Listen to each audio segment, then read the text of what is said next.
పెట్టాలా, వ్యక్తిని ఏ రకంగా వేరే పార్టీకి సపోర్ట్ చేయకుండా చూడాలా, వ్యక్తిని ఏ సో రకంగా ఫోన్ తమ పార్టీ ట్యాపింగ్ వైపు ఫోన్ ట్యాపింగ్ తో తీసుకోవాలా. ఆ ఎమ్మెల్యేల కొనుగోలు అంశం అనేది ఫోన్ ట్యాపింగ్ ద్వారానే తెలిసింది అంటున్నారు.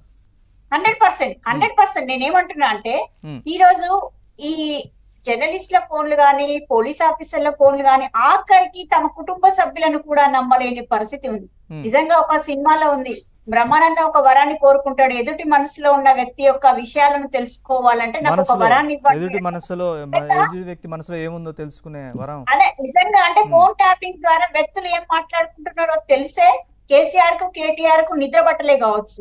ఉమ్, ఆ రకంగా వ్యక్తులను ఏ రకంగా కంట్రోల్లో చేసుకోవాలి. ఉమ్, మా ఒక ఉగాది రోజు ఒక మా పంచాంగ శ్రవణంలో ఒక పురోహితుడు అన్నాడు, పంచాంగ శ్రవణంలో వాళ్ళు పిలిచిన పురోహితుడు, కేసీఆర్ గారు త్రినేత్రుడు, ఎక్కడ ఏం జరిగినా ఆయన తెలుస్తుంది, ఏ మంత్రి ఏ ఎమ్మెల్యే ఎవరిని కలుస్తున్నాడో అన్ని తెలుసుకోగల త్రినేత్రుడు, త్రిజ్ఞాని అని చెప్పి ఆ రోజు మాట్లాడిన మాటలకు ఈ రోజు జరుగుతున్న దానికి 100% సింక్ అవుతుంది. ఉమ్. కనీసం తమ కుటుంబ సభ్యులను, తమ పార్టీలో ఉన్న సభ్యులను కూడా నమ్మలేని కానీ ఆ పరిస్థితుల్లో పురోహితులు రవళి గారు, ఆ పురోహితులు జనరల్ గా వాళ్ళు అంటే ఏ పార్టీ నిర్వహిస్తుందో పంచాంగ శ్రవణం ఆ పార్టీకి అనుకూలంగా మాట్లాడుతుంటారు. బహుశా ఆయన అప్పటి అర్థం ఇదే అనుకుంటా, అంటే వాళ్ళకి తెలిసి ఉండకపోవచ్చు.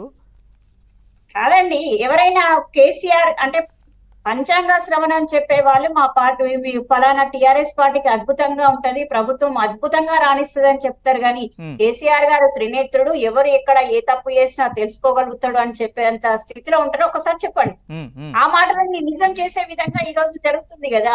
ఉమ్, అంటే పంచాంగాన్ని చెప్పిన పురోహితుని తప్పు పట్టట్లేదు, ఉమ్, ఆయన చెప్పిన అంశాలు ఈ రోజు తూచా తప్పకుండా జరుగుతున్నాయా లేదా అని నేను అంటున్నా. ఉమ్, అంటే దాన్ని ఈ రకంగా మనం సింక్ చేసుకోవాల్సిన అవసరం ఉంది అంటున్నా. ఉమ్, కనీసం తమ ఎమ్మెల్యేలకు కానీ, తమ కుటుంబ సభ్యులకు కానీ, జర్నలిస్టులకు కానీ, పోలీస్ ఆఫీసర్లకు కానీ, పార్టీ వర్కర్స్ కానీ ఎవరికి కూడా వ్యక్తిగత జీవితం అనేది లేకుండా ఏ రకంగా వాళ్ళు బ్లాక్ మెయిలింగ్ చేసుకుంటూ వాళ్ళ పార్టీ గ్రిప్ లో పెట్టుకోవాలనుకునే విధానాన్ని మనం ఈ రోజు మాట్లాడుకోవాల్సిన అవసరం ఉంది. రైట్. దత్తాత్రేయ గారు ఏం చెప్తారు అంటే తాజాగా రాధాకిషన్ రావు గారు ఇచ్చిన కన్ఫెషన్ స్టేట్మెంట్లో వెలుగులోకి వస్తున్న ఆయన చెప్తున్నటువంటి అంశాలు కానీ, మీడియాలో వస్తున్న వార్తలు, లేదా ఇంతకుముందు అరెస్ట్ అయిన ప్రణీత్ రావు ఎవరైతే ఉన్నారో ఆయన డిఎస్పీ, సో ఆయన చెప్పిన అంశాలు కానీ, ఇంకా భుజంగరావు, వీళ్ళందరూ చెప్పిన అంశాలు, ఎంతోమంది ఫోన్లు ట్యాప్ చేశారు, కీలక నేతల ఫోన్లు ట్యాప్ చేశారు, స్వయంగా మీ పార్టీ వాళ్ళ ఫోన్లు కూడా ట్యాప్ చేశారు అని కూడా అన్ని వెలుగులోకి వస్తున్న అంశాల గురించి సో మీరేం చెప్తారు బీఆర్ఎస్ నేతగా వీటి గురించి? ముందుగా ప్యానెల్లో ఉన్నటువంటి పెద్దలకు, ఏబిఎన్ ఆంధ్రజ్యోతి ప్రేక్షకులకు బీఆర్ఎస్ పార్టీ తరఫున శుభాకాంక్షలు అండి.